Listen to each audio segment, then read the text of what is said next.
Xin chào tất cả các bạn đã quay trở lại với kênh YouTube channel của mình.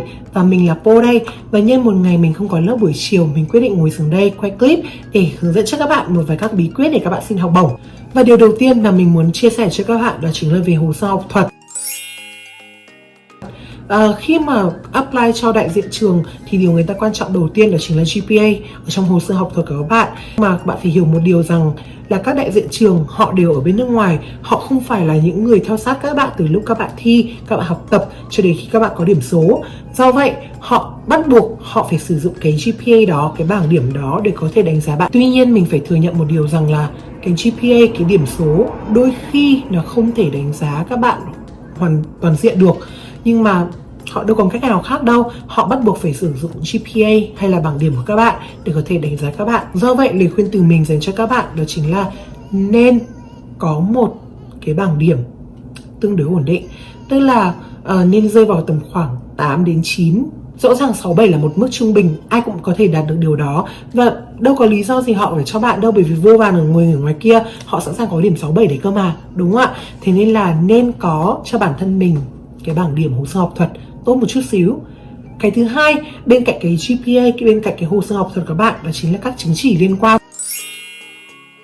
Các bạn đi học nước ngoài nên chắc chắn phải có các chứng chỉ về tiếng Anh. Tiếng Anh có thể là IELTS, có thể là TOEFL, có thể là SAT, có thể là ITEP. Và mình muốn giới thiệu cho các bạn đó chính là về ITEP. Vì ITEP được áp dụng trong một số trường ở bên Mỹ. Thế nên là khi các bạn apply nên check xem là cái trường đấy nó có cho sử dụng ITEP hay không. Và có thể các bạn không biết về ITEP, thế nhưng ITEP là một kỳ thi, một chứng chỉ tiếng Anh, một kỳ thi tiếng Anh được áp dụng trong một số trường bên Mỹ.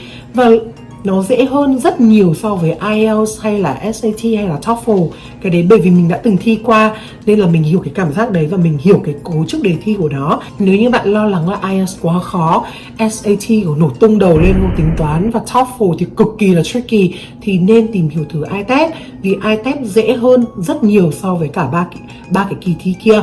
Nên là nhớ cân nhắc nha. Chứng chỉ thứ hai đó chính là chứng chỉ các bạn hoạt động ngoại khóa. Và các bạn nên nhớ một điều và luôn luôn nhắc nhở và ghim cái điều này ở trong đầu, đó chính là ở bên Mỹ hoạt động có rất nhiều event, không chỉ là về thời trang, event không chỉ là về ca nhạc, còn rất nhiều các thứ khác. Ví dụ như là một cái opening của một cái gì đấy, hoặc là một cái bài diễn thuyết của một ai đó, hoạt động thể thao, hoạt động debate, các bạn tranh luận với nhau về hoạt động nấu ăn, nó cũng có rất nhiều. Ở Việt Nam các bạn cố gắng tham gia các hoạt động ngoại khóa càng nhiều càng tốt. Giống như mình khi mà mình còn học đại học ở Việt Nam á, trong suốt 2 năm thì mình luôn luôn tham gia toàn bộ các hoạt động của khoa, hoạt động ca nhạc này, hoạt động thời trang này, hoạt động về điện ảnh này, rồi là hoạt động ngoại khóa của khoa bằng tiếng Tây Ban Nha chẳng hạn.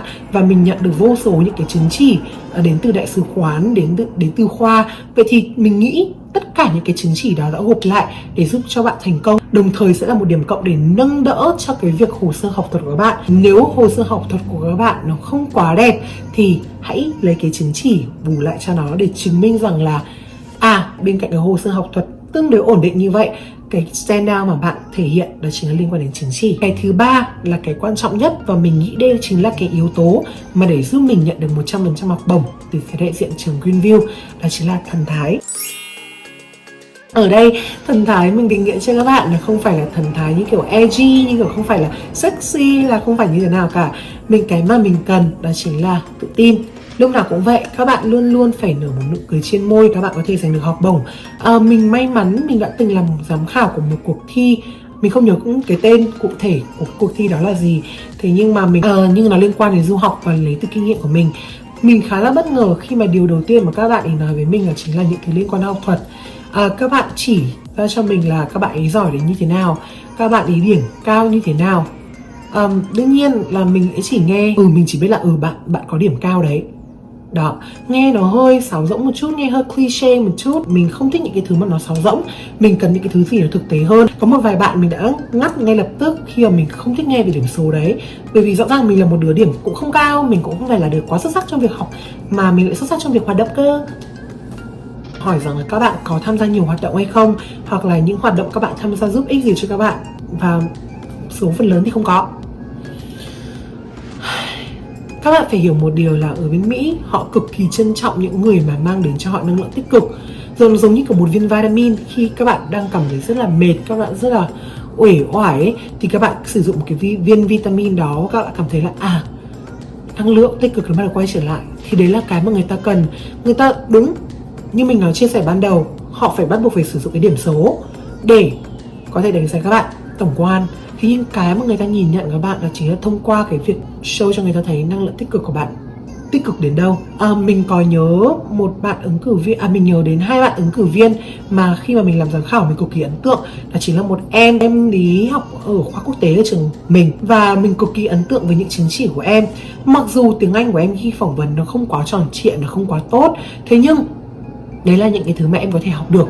Vì rõ ràng ở các trường bên Mỹ luôn luôn sẵn sàng offer cho bạn một cái cơ hội để bạn học tiếng Anh trước khi mà bạn học chính thức. Và em ý đã miêu tả cho mình cái chứng chỉ của em, và bằng một cái năng lượng cực kỳ là nhiệt huyết, em giải thích cho mình là em tham gia cái chứng chỉ, em tham gia cái hoạt động này, em tham gia hoạt động kia. Và đấy là những thứ mà mình cần, và mình sẵn sàng cho em điểm cao nhất trong cái dàn ứng cử viên đấy. Và một bạn nữa mà mình cực kỳ ấn tượng đó chính là bạn ấy bằng tuổi mình. Tiếng Anh của bạn ấy ok.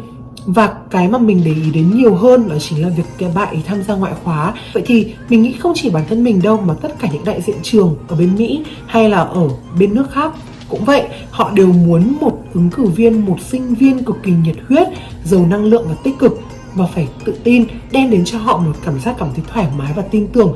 Bởi vì một khi các bạn đã thể hiện được cái năng lượng đấy, bạn sẽ được cân nhắc cho rất nhiều vị trí tốt ở bên nước ngoài. Nên các bạn hãy nhớ và phải luôn luôn remind bản thân rằng là mình cần phải trở nên tự tin, mình cần phải trở nên tích cực, mình cần phải trở nên nhiệt huyết để chứng minh cho họ thấy mình là một người xứng đáng để nhận được học bổng cao nhất có thể. Và đó là 3 bí quyết mà mình đã áp dụng để có mức học bổng cao nhất của phía trường Greenview. Và mình hy vọng cả 3 bí quyết này cũng sẽ giúp cho các bạn có thể đạt được cái mức học bổng cao nhất, chứng minh cho họ thấy mình xứng đáng 100% nhé. Vậy thì cảm ơn các bạn đã theo dõi clip này. Xin chào và hẹn gặp lại. Bye bye.